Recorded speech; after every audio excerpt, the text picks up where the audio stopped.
The slavery in them spoke out. We remember when we were slaves, we used to eat onions, garlic, cucumber. Can you imagine what they're talking about? Not even apples. Cheap. And then the next thing was, let's go back. Because everyone, the human mind is designed to take us in the direction of what we have programmed inside it. Everyone will act in accordance with what they believe to be true about themselves. There may be some inconsistency. In other words, some people may make you do otherwise. You may come into an environment where your behavior is regulated and regimented. So for a while you may act inconsistent with what you believe to be true about yourself. But when you leave that environment, you go back to the way things used to be. Except there is a change here. The outward change cannot last. That's why people struggle with certain habits. They make resolutions. Oh, I'm not going to do this anymore. Before I got saved, I had battles with a couple of things. One of them was smoking. I made resolutions upon resolutions. Oh, from this day, I will not smoke again. Sometimes I'm able to last very long. A couple of days, I last. But sometimes after that resolution, in less than 24 hours. Why? Because it's inside me. I was programmed to smoke from less than 10. So inside me was a smoker. So I couldn't help but to be what I am. Are you with me? Yes, sir. It is a natural. In fact, even animals. That's why dogs bark. Because it's in them. Yes, sir. That's why fishes don't go to swimming school. They don't need to learn how to swim. You put them in water, they will swim. You put a natural human being in water who has not learned how to swim, he will drown.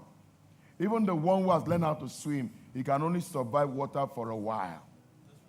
But the fish, put him anywhere else, he can't survive except in the water. Why? That is what it is.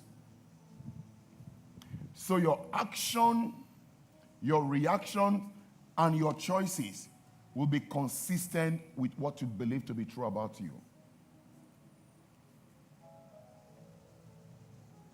I gave an example in the course of one of the services earlier on today when I was talking about God and money. For instance, a wife beater will make resolutions. I vow, if I ever touch you again, may God kill me. And he means it. Honestly, he means it from his heart. But you see, the reality is that inside him is a wife beater. He's programmed to do so, either by what he saw growing up or what he believes about women. So it's a programming. That's who he is. He has made the vow and even cursed himself. God, if I ever touch her again, kill me. He's sincere. But sincerity alone doesn't do it. Few days later, at the slightest provocation, he has forgotten his resolution and his commitment and the curse. You talk to me that way. You talk. He has finished beating and then suddenly he remembers. He breaks down, he cries. He comes back, he begs. I don't know what's wrong with me. I don't know. But if I ever touch you again.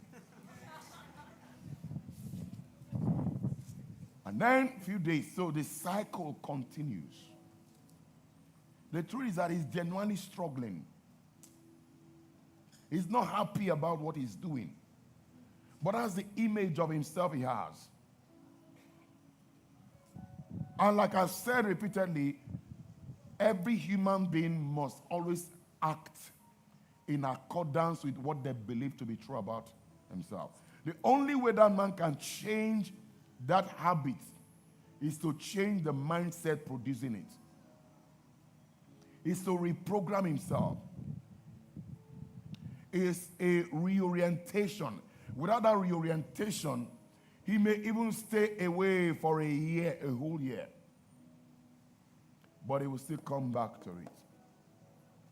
And this is applicable in every other area. If there's anything you're struggling with today, your major struggle is your identity.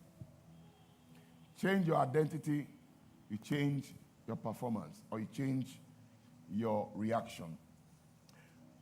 Let me read what I wrote here. I said, a human being always acts and feels and performs in accordance with what he imagines to be true about himself and his environment.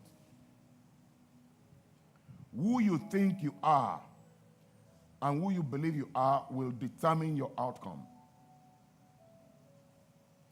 And so the outcome of your life today is largely a byproduct of what you imagine to be true about yourself. You are where you are today based on what you have always believed, unconsciously especially, to be true about you. Most of these things are not a conscious thing. It's subconscious. In other words, there are things, there are images, there are things you have absorbed from our society. Other words from parents, words from teachers, examples that we saw growing up, how we are treated, how we are not treated, all those things, we acquired them and they became stored up somewhere in our subconscious. And they now influence our identity unconsciously. So somebody saw something growing up